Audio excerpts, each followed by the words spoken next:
కవినై కవితనై భార్యనై భర్తనై కవినై కవితనై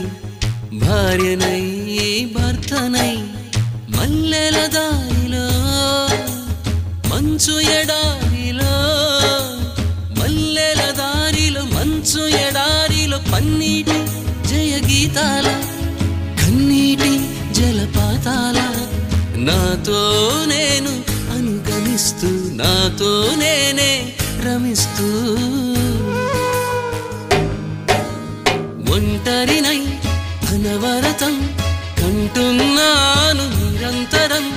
కలల్ని కథల్ని మాటల్ని పాటల్ని రంగుల్ని రంగవల్లుల్ని కావ్య కన్యల్ని ఆడపిల్లల్ని జగమంత కుటుంబం నాది